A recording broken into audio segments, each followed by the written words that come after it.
Hola, hola queridos amigos, esto es Médicos en Acción.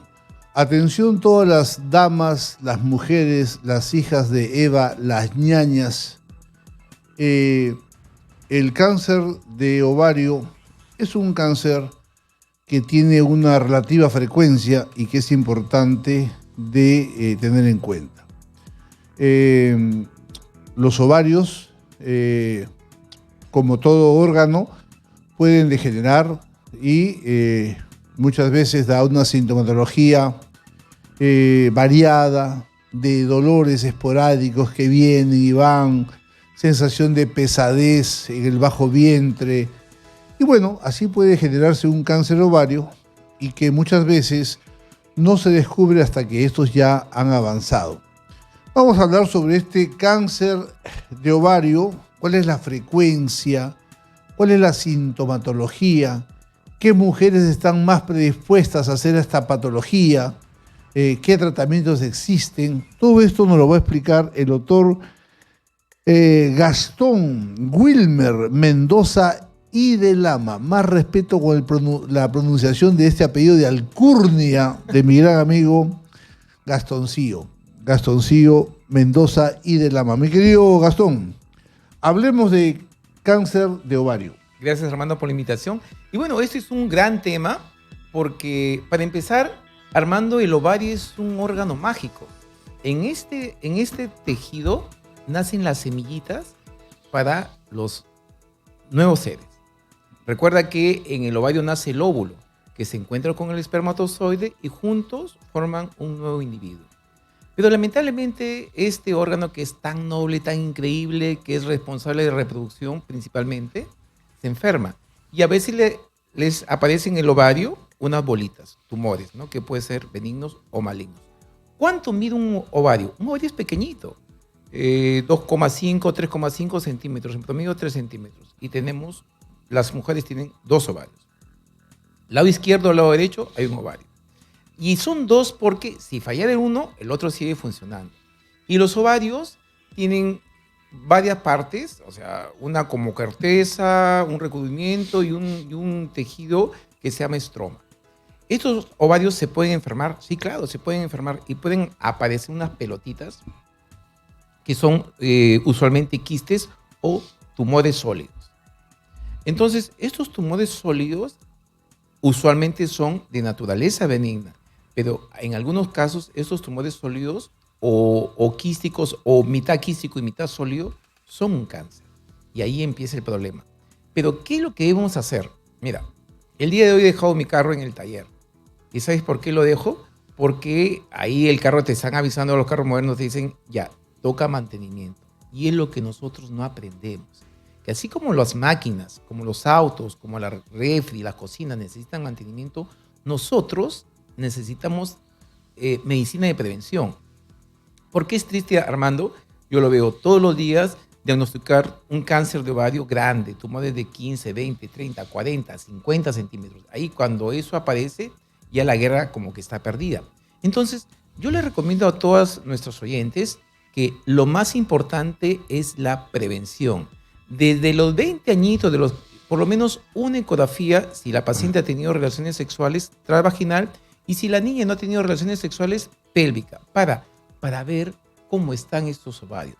Porque estos órganos se pueden enfermar y nacer ahí tumores, que como he dicho pueden ser benignos o malignos. Y cuando aparece un tumor, cualquiera que sea, ya es un problema.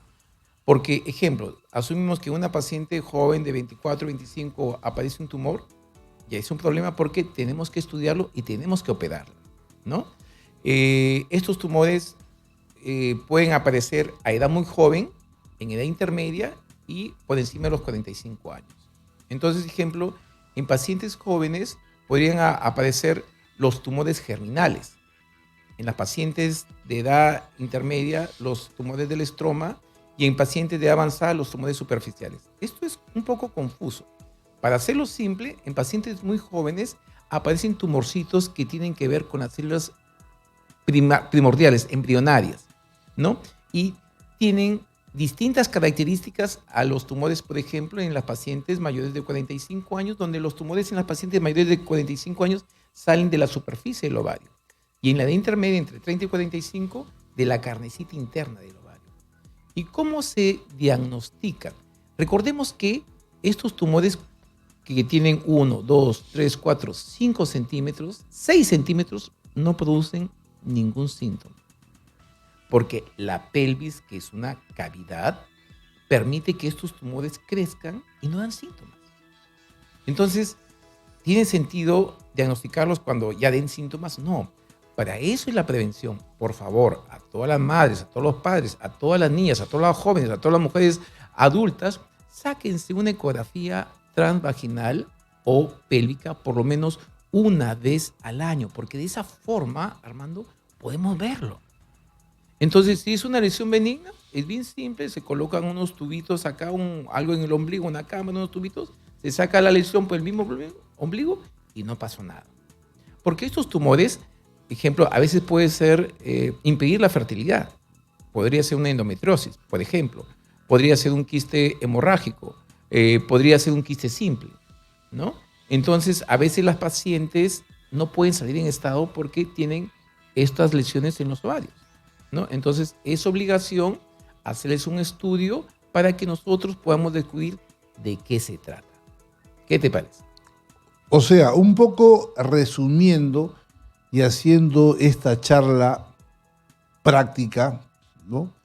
Entonces, si es que una mujer intenta tener familia y no lo consigue, una recomendación sería a ver qué pasa con los ovarios. Exacto, porque los ovarios son la matriz donde nacen las semillas. Ya, otra pregunta. No sé si sigue en vigencia, pero yo me acuerdo cuando hacía el residentado de nefrología y nos obligan a rotar por todos los servicios, cuando pasé por ginecología, hace mucho tiempo, hasta ahora recuerdo que habían ciertas mujeres que tenían una predisposición a hacer cáncer de ovario. Uh-huh. Dentro de ellos ponían, por ejemplo, como algo para que se nos grabe, las monjas. Uh-huh. Y que yo decía, ¿y qué tiene que ver las pobres monjas acá? Me dicen, es que se supone que una monjita no tiene familia. Y por ahí el catedrático nos decía, las mujeres que pasa el tiempo y no tienen familia, no han tenido hijos, tienen una mayor predisposición. ¿Eso claro, todavía se mantiene o ya ha cambiado? Y no mucho, porque ahora que ya hay estudios genéticos, vemos que las pacientes que tienen cáncer de mama probablemente estén asociadas a un cáncer de ovario, porque comparten genes. O sea, y las pacientes de cáncer de mama usualmente son pacientes con sobrepeso, pacientes que probablemente tengan algún antecedente familiar de cáncer de mama, pero no siempre, en el 90% de esas pacientes no tienen ningún antecedente familiar, pero siempre es importantísimo en una paciente que tiene algún tumorcito de mama y es cáncer, estudiar automáticamente el tracto genital, porque hay una asociación entre cáncer de mama y cáncer de ovario. Y las monjitas, a lo que te refieres tú, usualmente tienen más predisposición de cáncer de mama porque ellas no tienen hijos. Y recuerda que la nuliparidad, que significa no tener hijos, es un factor de riesgo. Ya. Otro tema que también es muy común es que hay mujeres que tienen ciclos regulares, ¿no? Uh-huh. Parecen contadoras, el 28, cada el 28, el 28. Sí. O cada 31 días. Sí. O cada 31. Pero hay otras mujeres que desde que tienen la primera regla, tienen pues una irregularidad marcada. Estas mujeres que tienen una irregularidad marcada también tienen más frecuencia de hacer un CA ovárico, un cáncer ovárico. Lo que tú dices es cierto. O sea, por lo menos se observa. A ver, yo siempre relaciono esto con los autos porque es lo que más tenemos a la mano, ¿no? Ejemplo, tú vas que un carro se está malogrando, se compone, se malogra, algo está pasando. En el ovario tiene un ritmo biológico. ¿Ya? Cada 28, cada 30 días, entre 26 y 32 días, hay una regularidad. Pero cuando esto se interrumpe, se hace irregular, tenemos que entender que hay picos hormonales que no están controlados. Uh-huh. Y un pico hormonal significa mitosis, significa movimiento, producción de células. Porque los diferentes picos hormonales hace que, por ejemplo, crezca el endometrio, las mamas aumenten de tamaño y el ovario comience a tener más células de las que tiene. Entonces, si hay un descontrol de eso, sí, podría haber una irregularidad genética que origine un tumor. Ahora, cuando una mujer tiene un ovario disfuncional, o sea, se atrasa, se adelanta. Poliquitosis ovárica, síndrome ovario poliquístico, por ejemplo. Ya, entonces, tendría que ser muy piña una paciente que tenga cáncer en los dos ovarios, ¿no? Por lo general, 5 o 10% son bilaterales. 5 o 10% son bilaterales. Pero en lo general, siempre es en un solo lado. Siempre es en un solo lado, 95%. Y cuando hay la poliquistosis ovárica, eso sí es en ambos lados. Sí. Ok, o sea, puede ser como una ayuda de acercamiento al diagnóstico, ¿no? De que, obviamente, una persona que tiene muchos quistes, poliquistosis ovárica, es bilateral. Pero cuando tú apareces que ves la lesión en un solo ovario, tú puedes pensar más, oye, aquí hay más probabilidades de que este sea un cáncer. Sí, ahora tenemos otras tecnologías, Armando, que nos ayudan a precisar el diagnóstico. Es que lo que pasa, que la medicina ha cambiado, la tecnología ha cambiado, ahora todo es medicina de precisión. Entonces, ejemplo, los nuevos ecógrafos tienen habilidades diferentes a los ecógrafos de hace 5, 10 o 15 años, ¿no? Nosotros podemos ver la imagen del tumor, estudiarla por dentro, saber la densidad de la estructura tumoral y ver el flujo. Entonces, ecográficamente nos acercamos bastante al diagnóstico. Recordemos que la ecografía es un estudio auxiliar, al igual que todos los exámenes de radiología. Nos ayudan, pero no son determinantes. Entonces, cuando yo encuentro una paciente que tiene una lesión sospechosa de cáncer de ovario, inmediatamente recurro a exámenes sanguíneos que son los marcadores tumorales. Dentro de esos marcadores tumorales que hay, que son más de uno, ¿cuáles, digamos, los marcadores, como vamos a poner un ejemplo, el CA125? ¿Para qué vale más el CA125? ¿Para ver la evolución o para un diagnóstico? Hay que entender primero qué es un marcador. Ejemplo, el mejor marcador tumoral es el PSA para cáncer de próstata, porque el PSA solo se fabrica, es como exclusivo de la próstata. Así es. Entonces, si el PSA está aumentado, caramba, el varón tiene un problema, ¿ya?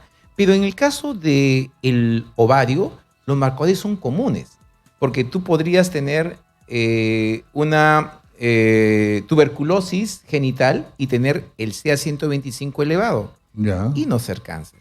Por eso es que los marcadores tumorales en el ovario son inespecíficos. ¿Ayudan? Claro que ayudan, pero son inespecíficos. No por tener el marcador tumoral elevado es cáncer de ovario. Por ejemplo, la paciente podría tener una endometriosis. El marcador tumoral se eleva. Y hay varios tipos de marcadores tumorales. Uno para gente joven, para edad intermedia y para gente mayor. O sea, el CA125, para resumir y ser bastante didáctico, te avisa que algo anda mal. Algo anda mal. Ahora que puede ser inflamatorio, un tumor benigno o un cáncer. Y después tú échate a buscar. Claro, entonces el marcador dice, chispas, está elevado, algo está mal, a ver, miremos. Ideal es la ecografía. A veces con la ecografía suficiente, pasas a otro estudio que se llama resonancia magnética y ves más cosas. Entonces, las ayudas diagnósticas en medicina son muchas. Las ayudas radiológicas son muchas. Pero hay que tener en mente y sobre todo a papá, a mamá o a la mujer decirle, por favor, una vez al año, evalúate de pies a cabeza. Ahora, dentro de mi estrategia de que este programa sea utilitario para los pacientes y sobre todo este programa pues llega hasta el último rincón del país donde no hay ni chamán ahí, ¿no? No hay menos, va a haber ginecólogo. Entonces, una mujer que toda la vida fue regular, su regla 28 días, y que de pronto a los 27, 28, 32 años se vuelve irregular. Este dato podría ser de utilidad. Claro, pero hay que recordar también que a veces las pacientes tienen sus reglas regulares, reloj, y tienen cáncer. Claro. O sea, la variabilidad del ciclo menstrual indica que algo está mal. que el reloj biológico no está funcionando bien y podría haber alteración acá en el cerebro, en la hipófisis, en el mismo ovario, etc. Pero ¿podría haber algo malo? Sí, también podría haber algo malo. Pero en pacientes que tienen una regla que funciona como el reloj, también podría haber algo malo, porque esto al principio, esos tumores malignos son indetectables. Por eso es que si uno se toma, o si la paciente se toma regularmente su ecografía transvaginal por lo menos una vez al año, va a prevenir, va a diagnosticar la lesión a tiempo. Porque cuando nosotros tenemos un tumorcito chiquito de 2, 3 centímetros, lo operamos y se acabó la historia. No necesita quimioterapia, el tratamiento es exitoso, el laparoscópico. Pero, ¿cuál es la realidad en nuestro país? Hace 4 días, no, el lunes fue, sí, el lunes, una paciente, linda la chica, tenía 45 años. Armando, tenía un tumor de ovario de 12 centímetros con metástasis en el pulmón y en el hígado. ¿Y sabes hace cuánto tiempo tenía síntomas? 4 años. Profesional, ¿eh? Ingeniero la chica. Ingeniero de la UNI, me acuerdo. Ahora, para que nuestras oyentes, seguidoras, tengan una idea de las cosas que podrían parecer increíbles, cuando el doctor Gastón Mendoza, nos habla de la cavidad pélvica, sí, pues la cavidad pélvica viene a ser como un cajón desastre. Ahí pueden entrar un montón de enfermedades y uno no se da cuenta, porque como hay espacio, ¿no? El tumor puede crecer y crecer y crecer. Cuéntame, Gastón, en tu larga y prolífica actividad gineco-oncológica, ¿cuál es el tumor más grande que tú has sacado en tu vida a una mujer? ¿De qué dimensiones? El más grande. Mira, curiosamente no fue una mujer, fue un varón. Que lo operé de un tumor retroperitoneal en el hospital de neoplásicas. Mira la anécdota, comenzó hoy día comenzó a operarlo a eso de las 6 de la tarde y terminó el otro día. Fueron casi 12 horas de operación. O sea, ¿cuánto? En el hospital de neoplásica midió casi 80 o 90 centímetros. Y no tuve que hacerle un corte así. Sino 80 centímetros. Transversal. Era un señor alto, era muy alto, de la selva, me recuerdo, y tuve que hacerle un corte suprainfraumbilical, sino transversal, porque no salía el tumor.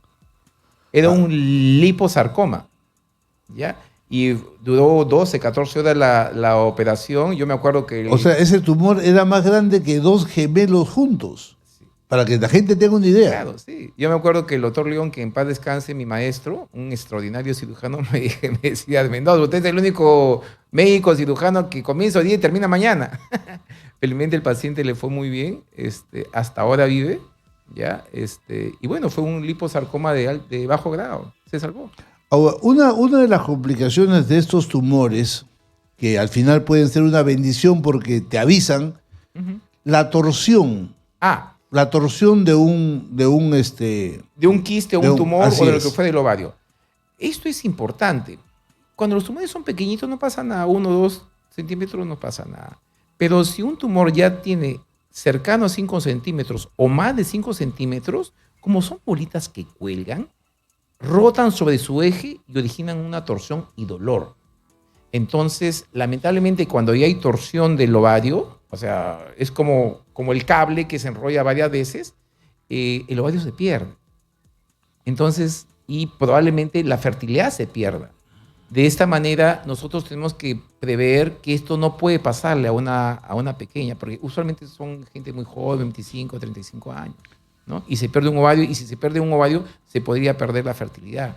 Ahora, en tu experiencia, ¿puede haber un tumor grande, digamos que de unos 12 centímetros, unos 10 centímetros, como una manzana, como una naranja guando por si acaso, ¿no? como una palta? ¿Puede haber un tumor de esa dimensión y tener marcadores tumorales negativos? Sí. No, Armando, en medicina todo, absolutamente, todo es posible. Puedes tener cáncer, un tumor grande de 10, 15 centímetros y marcadores negativos. Puedes tener un tumor pequeñito, que también es cáncer, con marcadores positivos. Los exámenes auxiliares, Armando, por definición, son exámenes auxiliares. ¿Nos ayudan? Sí, nos ayudan. ¿Son definitivos? No. Lo único definitivo es entrar. Ahora, lo bueno que hay la laparoscopía, ¿no? Ejemplo, si el tumor tiene hasta 10 centímetros, puede ser tratado laparoscópicamente. Pero si tiene más de 10 centímetros, no. Salvo que seas un experto, alguien bien entrenado y te puedas, o sea, operar esto, pero lo ideal que es que tumores hasta 10 centímetros puedan ser operados por vía laparoscópica. Ya. Y en las estadísticas, en los estudios que hay, ¿todas las mujeres tienen la misma, el mismo riesgo o hay alguna condición de la mujer que le lleva a una mayor tendencia? Lo que estamos viendo ahí en la pantallita justamente son los factores de riesgo. Algo que es factor de riesgo para todo es el peso. O sea, el sobrepeso es factor de riesgo para cáncer de mama. El sobrepeso es factor de riesgo para cáncer endometrio. El sobrepeso es factor de riesgo para varias neoplasias, porque cuando uno está con sobrepeso, todo se altera. El medio interno se altera, la inmunidad se altera todo. Entonces el sobrepeso es uno de los factores de riesgo más importantes para cáncer de ovario y cáncer de endometrio. Uno, la paridad. Es más frecuente en pacientes que no han tenido hijos. Es lo que tú hablabas de las monjitas, que lo has hecho recordar y es bastante cierto. Dos, la edad. O sea, el hecho de ser mujer y tener una edad avanzada hace que tú tengas factores de riesgo, ¿no? Claro, esto que tú refieres me da la oportunidad para darle una recomendación, un consejo, una advertencia a todas las mujeres. Las mujeres peruanas, ¿no?, son mayormente papiaditas, ¿no? Entonces, el doctor Gastón Mendoza nos dice, nos advierte, nos comunica de que en una persona obesa o con sobrepeso tiene una mayor tendencia a hacer no solamente el cáncer de ovario, sino cualquier otro tipo de cáncer. Infarto cardíaco, diabetes. Porque cuando uno sube de peso demasiado, las células obviamente se comienzan a llenar de grasa. Y entonces como que ya no se parece pues a una célula humana porque está deformada por la grasa. Y esto es lo que los médicos conocemos como un estado proinflamatorio. Quiere decir que esa persona que es gordita, por eso hay que tratar de bajar de peso, hacer ejercicio, todas esas cosas, no comer tanto dulce. Una persona que está gordita tiene un estado proinflamatorio.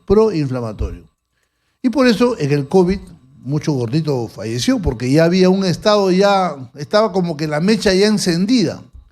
Por eso la recomendación en general de que debemos hacer un esfuerzo de mantener cierto peso, hacer ejercicio, y si eres gordita y no baja de peso, bueno, averigua por qué, porque de repente tienes un hipotiroidismo, o si no, hazte tus chequeos, porque una mujer gordita tiene algunos puntos que son importantes, en la cual aumentan la incidencia de tener una patología, como en este caso, uno de tantos puede ser el cáncer ovárico, así que todo el mundo al gimnasio. Lo que pasa es que ser gordito, Armando, seas mujer o hombre, te sale caro. Mira, uno, vas a tener mayor disposición a la diabetes. Vas a tener mayor disposición para hipertensión arterial. Sí. Vas a tener mayor disposición para tener algún tipo de cáncer. Vas a tener mayor disposición para tener alguna alteración pulmonar y, por consiguiente, alguna alteración neurológica. Entonces, mira, el problema es que acá en Perú se come demasiado rico. La vez pasada he estado en Piura, este fin de semana. Comí conchitas negras, qué rico, ¿no? La comida en Perú es demasiado rica. Pero, así como tenemos que ser responsables con nuestra salud, debemos ser responsables con el peso, evitar, por favor, el azúcar. El azúcar es lo más tóxico que puede haber. Tratar de comer menos arroz y tratar de comer menos papitas, que son demasiado ricas. Pero yo creo que con esas recomendaciones, y hacer ejercicios obviamente, es más que suficiente. Porque el sobrepeso definitivamente es el mayor factor de riesgo para varios tipos de cáncer. Te voy a hacer, para que la gente se acuerde de esta entrevista, voy a cantar una canción de tu época, de tu chiquititú. ¿Te acuerdas de esa canción que decía... La pinta es lo de menos, papá, vos sos un gordo bueno? En realidad esa canción es una estafa porque no es que la pinta es lo de menos. Un gordito claro, sale caro. Más hipertensión, más diabetes, más riesgo para el cáncer. Mira, y una vez estaba en Japón y me iba de Japón a Estados Unidos. ¿Ya? En Japón los policías tienen el peso exacto, cultura japonesa. Y cuando yo me fui, o sea, de Tokio me fui no me acuerdo, a un estado de Estados Unidos, San Diego, no sé, me encontré con los policías que eran bien gordos. Imagínate el costo de un policía japonés con el costo de un policía americano. El policía americano pesaría pues 120, 130 kilos. Ese hombre, de hecho, que tiene hipertensión, algún tipo de Claro. diabetes y algún tipo de cáncer. Claro que sí. Bueno, son las 6:25. Hoy día hemos hablado, como todos los jueves, con el doctor Gastón Mendoza de Lama. Él es gineco, oncólogo y mastólogo. Hoy día hemos hablado de tumores de ovario y los interesados pueden ubicar al doctor Gastón Mendoza en la clínica Detecta, Avenida Angamos Este 2688 Surquillo, repito, Avenida Angamos Este 2688 Surquillo, y el teléfono, la central, es 01, que es el indicativo, 217-5100, 217-5100. Tus palabras de despedida, mi querido Gastón. Que hay que vivir con fe, más recibe quien más da y debemos querernos. Hacer nuestros chequeos porque la detección temprana salva vidas. Bien, queridos amigos, vamos a un corte y volvemos.